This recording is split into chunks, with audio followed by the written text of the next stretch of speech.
esa capacidad de adaptación, ser proactivo y que esté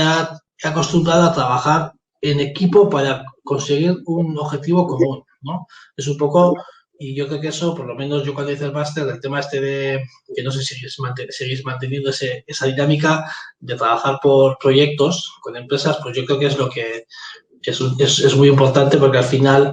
cuando llegan a empresas se nota que, por ejemplo, de otros, donde una ingeniería más mecánica, pues viene cada uno, gente muy buena, pero que están como muy buenos en lo suyo y les falta un poco esa parte de trabajo en equipo, ¿no? Y sí que es verdad que de la gente que sale del máster, esa faceta la domina bien, el trabajo en equipo es uno de sus fuertes y si le añades que son normalmente gente creativa y muy proactiva, pues consigues normalmente un perfil muy bueno que te puede